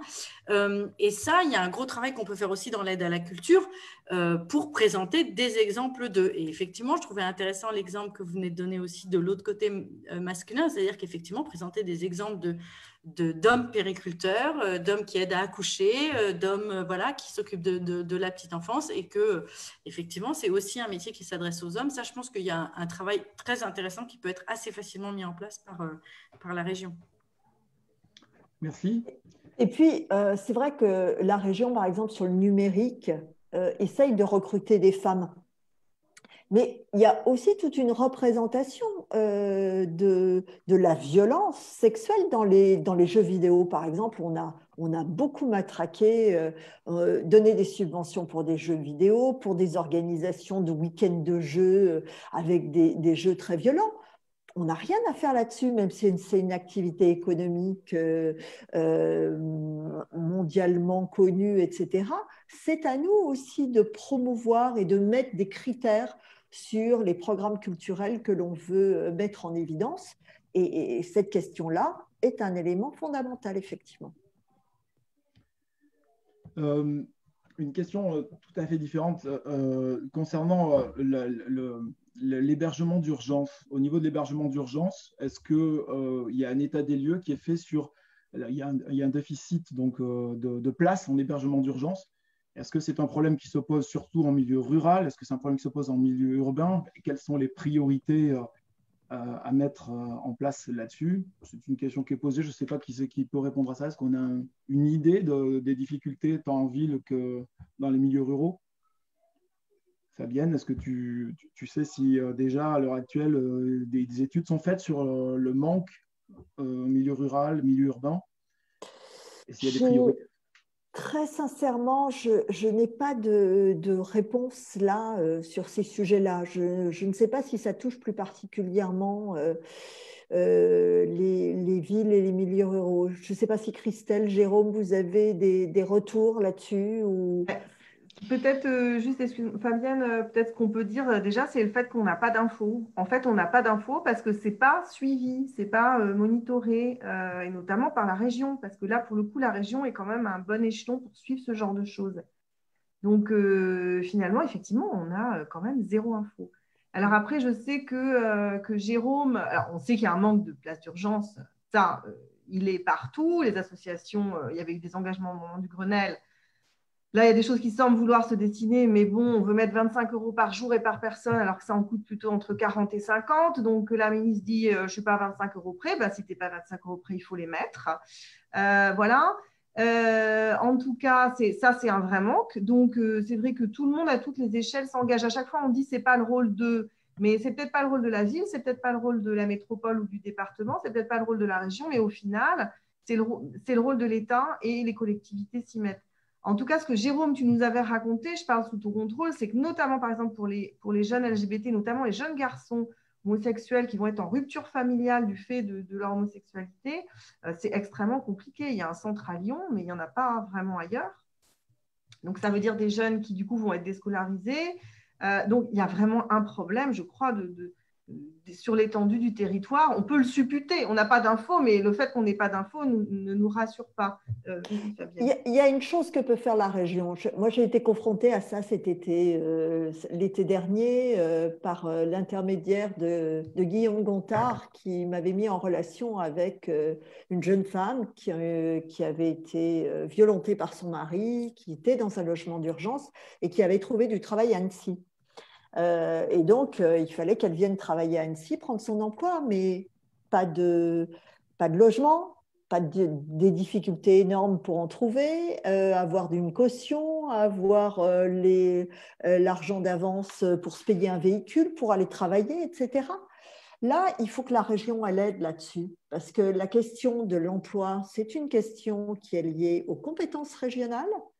Et la question du logement d'urgence, c'est qu'à un moment donné, il faut en sortir pour laisser des places à d'autres personnes.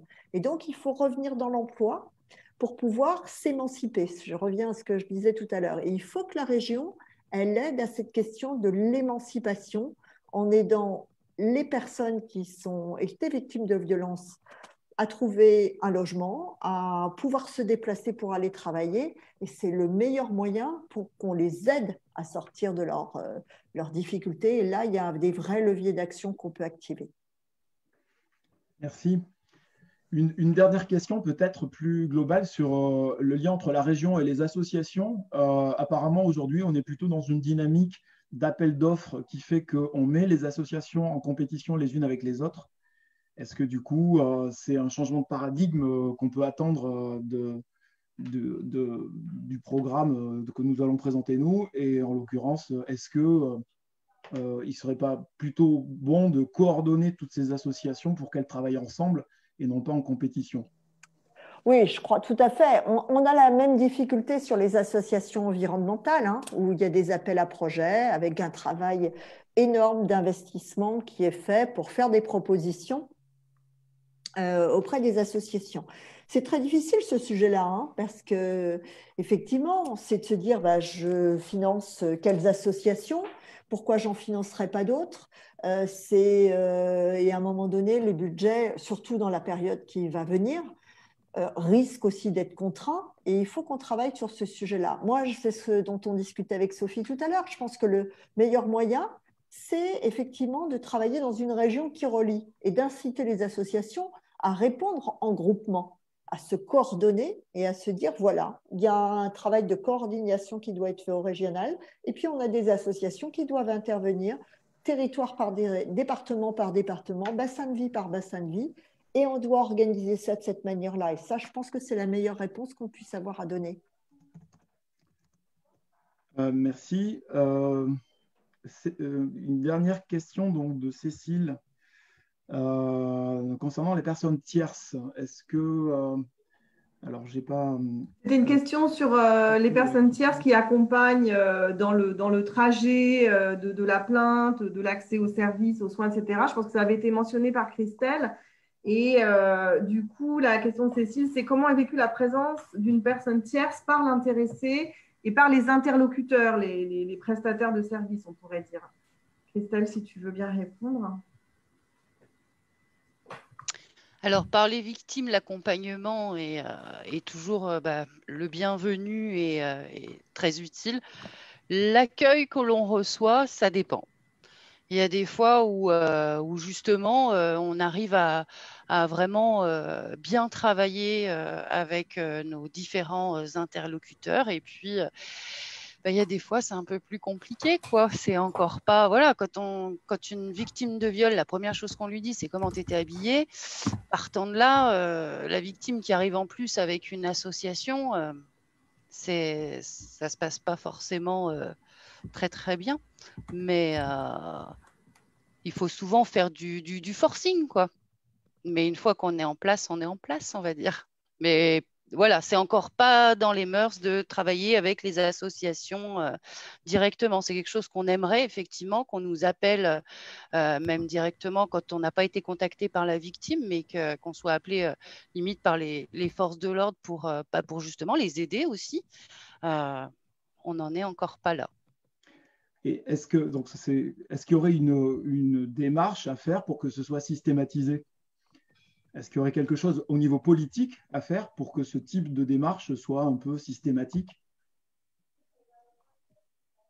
Fabienne, tu veux répondre? C'est du ressort de l'État sur ce type de démarche. On ne va pas pouvoir tout attendre de la région. Il faut qu'à un moment donné aussi, l'État fasse son boulot là-dessus. Et notamment sur la question du lien avec la police, il y a un vrai travail à mener autour de ça. Alors, ça tombe bien parce qu'il y a une question à prendre. Donc, c'est la dernière question de Marie Questio qui demande si on peut imaginer traduire en justice l'État ou la région pour inaction contre les violences faites aux femmes, comme le font des associations pour l'inaction sur le changement climatique. Je pense que Sophie a envie de répondre à cette question. Je l'ai posée déjà. Non, tu ne l'as pas. Un complément à ajouter. Ouais, enfin, c'est un peu compliqué, hein, c'est la notion de droit et de droit opposable. Faut juste savoir que finalement, les violences faites aux femmes, si elles sont ancrées dans les discriminations faites aux femmes en matière de droit, elles n'ont pas, à part la Convention d'Istanbul, qui est le seul texte au niveau multilatéral, international, en tout cas au niveau du Conseil de l'Europe, mais c'est le seul texte qui existe en matière de droit des droits de l'homme qui, finalement, interdisent les violences faites aux femmes. Alors, les violences, c'est interdit, on est bien d'accord, partout, par tout le monde, mais en tant que phénomène systémique, etc. Donc, c'est quelque chose qui est très compliqué. Alors, en tout cas, attaquer M. Laurent Wauquiez, je ne pense pas, parce que je ne crois pas qu'il soit dans les compétences directe des régions de résoudre les questions de violences faites aux femmes. Maintenant, c'est vraiment une grande question, mais comme Fabienne vient de le dire, tout ne peut pas venir de la région. Et là, on est vraiment sur du droit et du politique. Hein. On peut se rappeler des combats menés pour le droit au logement opposable. C'est quelque part, il y a des similarités. En tout cas, aujourd'hui, ce qu'on peut dire, c'est que si la région ne peut pas tout, la région peut des choses et que les assos font beaucoup. Et qu'on a envie d'en faire plus. Voilà, j'en dirai pas plus. Anaïs, je te repasse la parole. Juste, excusez-moi, si je peux intervenir, l'État vient d'être condamné justement suite à un féminicide où la victime avait porté plainte plusieurs fois et elle a été donc assassinée en pleine rue avec ses parents devant une école. Et l'État a été condamné récemment, il y a quelques semaines. Oui, mais ça, sur la question de l'État, ça me semble, effectivement, l'État a une mission de protection très forte sur les femmes, surtout quand il y a déjà eu une condamnation. Donc ça, c'est possible. Le rôle de la région, c'est de donner de l'argent, c'est de redistribuer de l'argent. Mais il n'y a pas une compétence à proprement parler de protection des femmes vis-à-vis des violences. C'est des compétences élargies sur lesquelles on peut s'associer, en tout cas. Ok, merci à tout le monde pour ces interventions, pour la richesse des échanges. 30 secondes, juste pour dire que effectivement tout ça c'est État. On a un vrai problème de l'accueil de la parole dans la police française. On a un vrai problème après de prise en charge par la justice, parce qu'après il y a tous les cas qui n'aboutissent pas. Et puis même quand ça aboutit à un cas de justice, il y a le problème de la condamnation où on est nullissime. C'est assez dramatique. Il y a en gros sur 100% de viols, il y en a 1% qui arrive à une condamnation. Donc c'est un chiffre qui est vraiment terrible. Et ça vient notamment aussi de nos définitions juridiques. Donc il y a aussi à travailler sur la définition du consentement, etc. Donc ça, c'est des enjeux nationaux. Là où c'est juste intéressant, c'est que si demain, on avait plusieurs régions fortes aux mains d'une gauche écologiste qui porte fortement ces idées, ça a quand même un impact après sur l'ambiance nationale. Ça, c'est important parce que c'est vrai qu'aujourd'hui, on est dans un État qui a, avec Valérie Pécresse, Laurent Wauquiez, et dans le Nord-Pas-de-Calais, Xavier Bertrand, on a 3 régions qui racontent une histoire qui est particulièrement terrible. Sur ce qui compte, c'est les chasseurs et pas les écolos. Ce qui compte, c'est la force, la violence. Certainement pas les voilà. On diminue toutes les subventions aux plannings familiaux, à toutes les associations qui travaillent sur ces questions-là. Et on incarne, on met en image quelque chose qui raconte une histoire d'homme fort, blanc, avec, certes, Valérie Pécresse, c'est aussi une femme, mais c'est une femme blanche qui vient d'un milieu aisé. Et on raconte l'histoire que tous ceux qui sont pas blancs, qui sont pas dans la réussite et qui sont pas dans la force et la violence, n'ont pas une place dans nos sociétés. Donc, la réalité, c'est que par contre, si on arrive à changer cette donne-là à un niveau national, ça aura un impact au-delà du fait que simplement dans nos compétences régionales à chacun, vous pourrez agir. Très bien, merci Gwendoline. Du coup, on va justement donner le mot de la fin à Fabienne pour ce qui est de la compétence de la région, justement. Si tu veux conclure cette assemblée locale. Voilà. D'abord, merci beaucoup, 1000 fois à vous toutes, Gwendoline, Christelle, Jérôme, Sophie, Anaïs, Lionel, pour l'organisation de cette rencontre. C'était notre premier rendez-vous et je pense que c'est important de commencer par ce sujet-là qui touche à la façon de faire société. Et on sait bien qu'en ce moment, ce lien social, cette question de faire société, c'est des éléments fondamentaux et c'est là-dessus aussi qu'on doit se retrouver et avoir l'espoir d'une société meilleure. Moi, ce que je peux vous dire, j'ai bien entendu vos témoignages ce soir et qu'est-ce que je retiens? Je retiens Jérôme et son témoignage effectivement sur la question de garantir l'égalité sur notre territoire et de travailler aussi avec les territoires ruraux dans cette question-là et sur la représentation qu'on peut avoir des femmes aussi dans ces territoires-là. Je retiens aussi le témoignage de Christelle, très poignant, avec ces femmes qui sont victimes et qui sont à peine, dont les crimes de leur mari sont à peine reconnus. Et là, il y a un vrai travail d'écoute, de protection qu'on doit faire et sur lequel on ne doit rien lâcher là-dessus.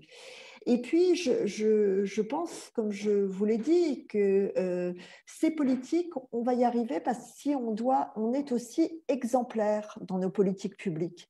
Et si la région est aussi exemplaire vis-à-vis de ses salariés, vis-à-vis de son organisation, et favorise aussi le développement des compétences des femmes dans son organisation, l'égalité salariale des femmes, et aussi des politiques professionnelles de formation qui permettent aux femmes de prendre de la hauteur. On a parlé tout à l'heure de formation à la prise de parole en public. C'est un élément important. Je crois qu'on a toutes, nous, femmes, un vrai travail pour donner confiance à nos filles pour sensibiliser nos garçons aussi sur le partage des tâches, sur la répartition des tâches à la maison. C'est pas toujours facile, mais je crois que les stéréotypes aussi de ce côté-là ont la peau dure. C'est pas toujours évident. Et je crois que c'est aussi ça, faire de la politique, c'est aussi reconnaître que nous avons un rôle à jouer au quotidien, dans nos vies quotidiennes, pour pousser aussi nos filles dans cette évolution professionnelle. Et c'est à nous aussi de porter ces questions-là, bien évidemment, à la fois de donner des budgets, parce que ça, on va avoir des difficultés à porter ça, et nous devrons aussi consacrer de l'argent à ces questions-là et à ces questions de sensibilisation sur les terrains qui sont les nôtres, notamment dans les lycées. Voilà, petit bonhomme, à toi de faire attention à ta maman. Merci beaucoup à tous. Merci à tout le monde et excellente soirée. Et à bientôt. À très bientôt. Merci, au revoir. Merci à toutes et à tous. À bientôt. À bientôt. Au revoir, à bientôt.